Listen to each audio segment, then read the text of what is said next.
Class 10th के प्यारे बगो लोग, कैसे हैं आप लोग। आशा करते हैं कि आप लोग ठीक होंगे, मन लगा के पढ़ाई कर रहे होंगे। तो बगो लोग, हम लोग देख रहे हैं मैट्रिक फाइनल परीक्षा 2025 के, है ना, महत्वपूर्ण सब्जेक्टिव क्वेश्चन का सीरीज देख रहे हैं बगो लोग। ये हमारा पार्ट 1 वीडियो होगा बगो लोग, है ना। सब्जेक्ट हमारा रहेगा संस्कृत बगो लोग, है ना। संस्कृत हमारा क्लास 10th का वीडियो है बगो लोग, और ये हमारा गेस्ट क्वेश्चन है ना।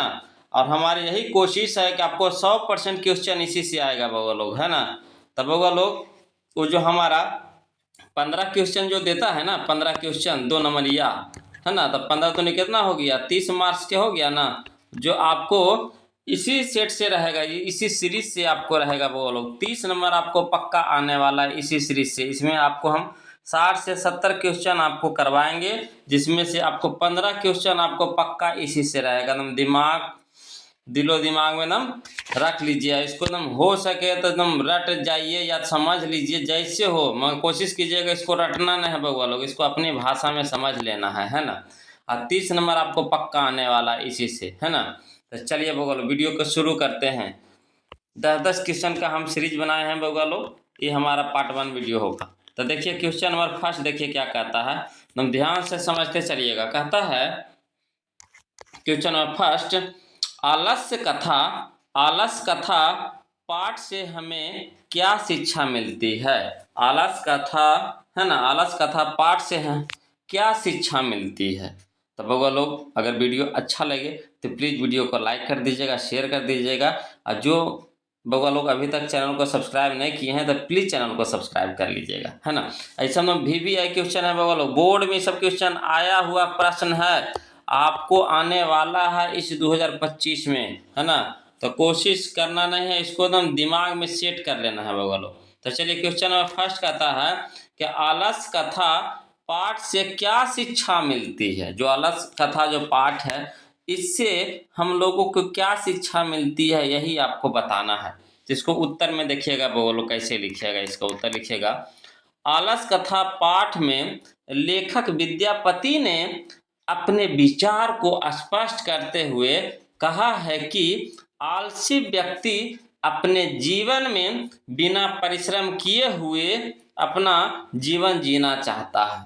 सही बात है कि नहीं। आलसी व्यक्ति क्या होता है, वो चाहता है कि हम बैठे बैठाए हमको खाना मिलते रहे, पीना मिलते रहे, कोई काम करना ना पड़े, सारा चीज़ हमको सब बैठले बैठले आराम करते हुए मिल जाए, है ना। यही ना चाहता है, बिना परिश्रम किए हुए हमें सब कुछ मिल जाए, है ना। अपना जीवन जीना चाहता है। कारुणिक, है ना, व्यक्ति के बिना वह अपने जीवन को मौत से भी बचा पाता है। अर्थात कह सकते हैं कि इस पाठ से हमें यही शिक्षा मिलती है कि आलस्य मनुष्य का सबसे बड़ा शत्रु होता है। जिस मनुष्य के पास आलस आ जाती है बउआ लोग, आलस उसका सबसे बड़ा शत्रु है। आलस जब आ गया तो समझिए कि उसे कोई भी काम करने के लिए, है ना, करने नहीं देगा।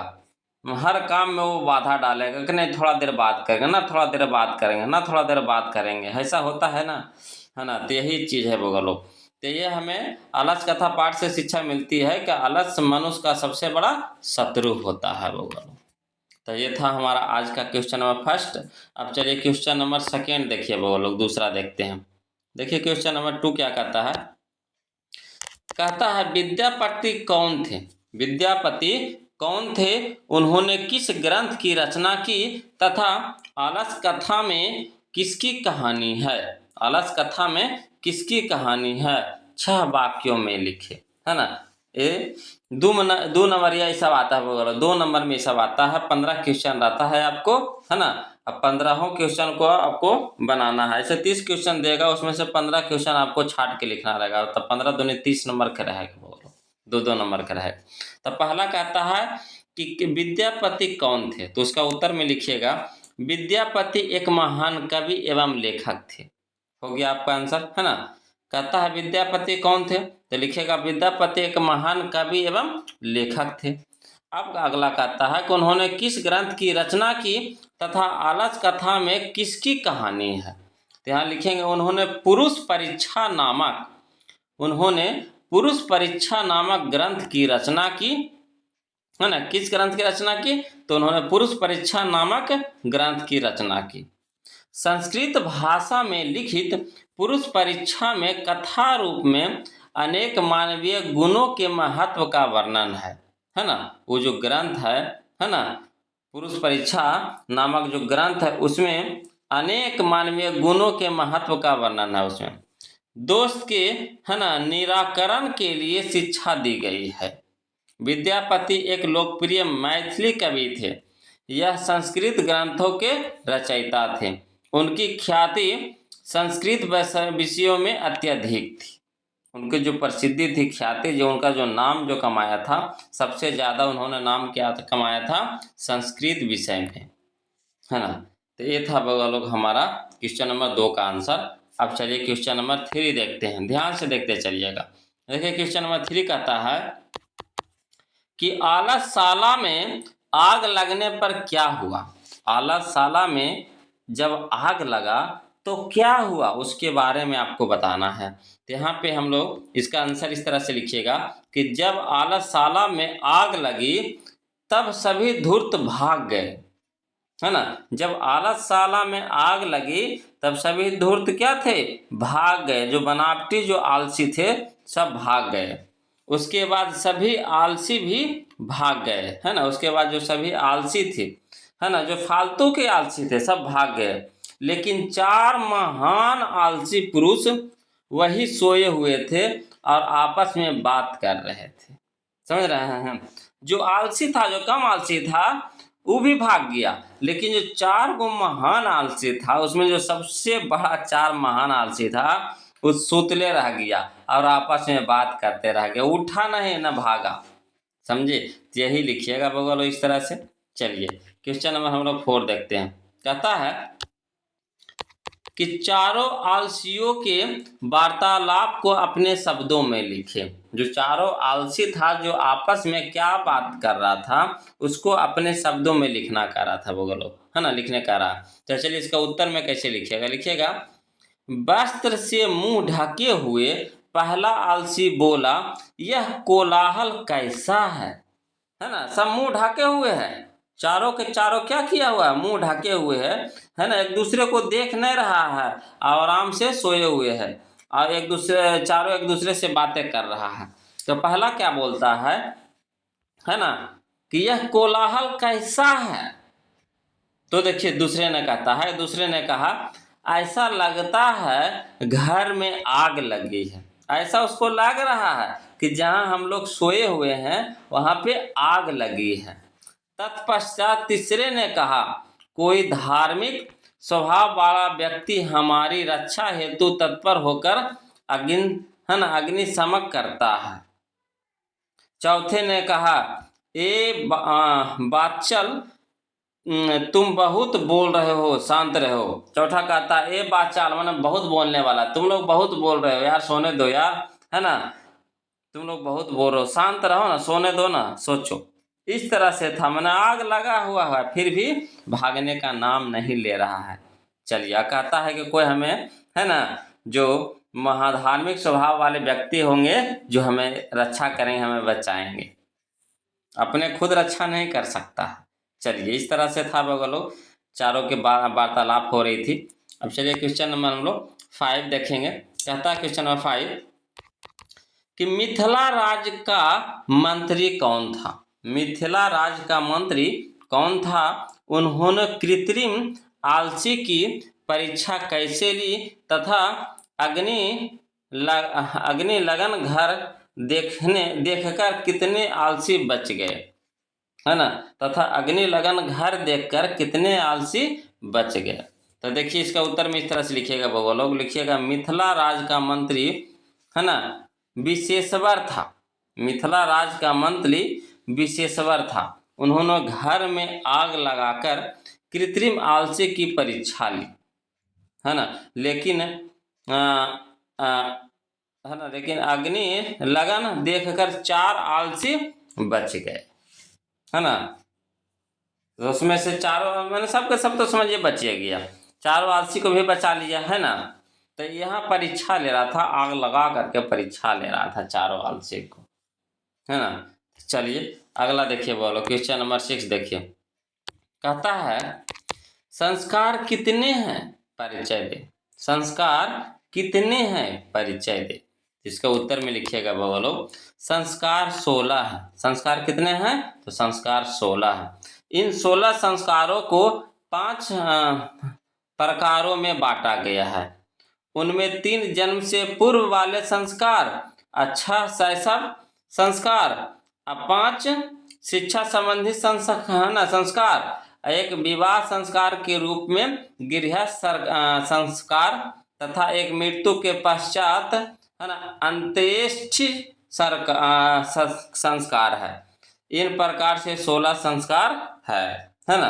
देखिए संस्कार टोटल 16 है। 16 में से 5 प्रकार से इसको बांटा गया है। 3 है जो जन्म से पूर्व है, 3 है जो जन्म से पूर्व है। अच्छा शैशव संस्कार है, मैंने सबसे बचपन का है ना, जो सबसे छोटा रूप का है, तो 6 गो, तो 6 गो और 3 गो कितना हो गया, 9 गो। अब 5 गो है जो शिक्षा संबंधी है, तो 6 3 9 5 14 गो।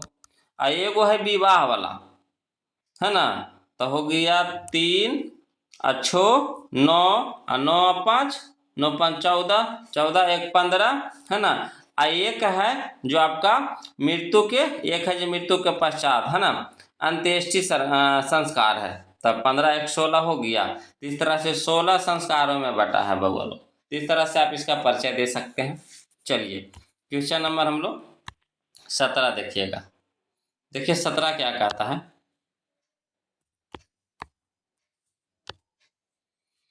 17 है भारतीय जीवन में संस्कार का क्या महत्व है। भारतीय जीवन में संस्कार का क्या महत्व है, तो लिखिएगा इसका आंसर इस तरह से बगलो, लिखिएगा भारतीय जीवन में प्राचीन काल से ही संस्कार ने अपने महत्व को सजाए रखा है। ऋषियों की कल्पना थी कि जीवन के सभी मुख्य अवसर में वेद मंत्रों का पाठ है ना, वरिष्ठों का आशीर्वाद, हवन एवं परिवार के सदस्यों का सम्मेलन होना चाहिए। संस्कार दोषों का है ना परिमार्जन करता है। भारतीय जीवन दर्शन का महत्वपूर्ण स्रोत है ना स्वरूप संस्कार है। तो इस तरह से आप भारतीय जीवन में संस्कार का महत्व को बारे में लिख सकते हैं वो लोग। अब चलिए क्वेश्चन नंबर हम लोग 8 देखते हैं। देखिए कहता है क्वेश्चन नंबर 8 कि विवाह संस्कार का वर्णन करें। विवाह संस्कार का वर्णन करें, तो चलिए इसको लिखते हैं वो लोग है ना। इस तरह से लिखिएगा, लिखिएगा विवाह संस्कार से ही लोग गृहस्थ जीवन में प्रवेश कर जाते हैं। माने जैसे ही कोई किसी व्यक्ति का विवाह होता है, चाहे लड़का हो या लड़की हो, तो अपने गृहस्थ जीवन में क्या हो जाता है, प्रवेश कर जाता है। विवाह को एक पवित्र संस्कार माना गया है जिसमें अनेक प्रकार के कर्म कांड होते हैं। उनमें है ना बागदान, मंडप निर्माण, वधू के घर से वर पक्ष का स्वागत, वर वधू का है ना परस्पर निरीक्षण, कन्यादान, अग्नि स्थापन है ना, पानी ग्रहण, सिंदूरदान इत्यादि कई काम किए जाते हैं। सभी क्षेत्रों में समान रूप से युवा संस्कार का आयोजन होता है। ये था बगलों विवाह संस्कार का वर्णन। आप इस तरह से लिख सकते हैं इसको। चलिए क्वेश्चन नंबर हम लोग 9 देखते हैं।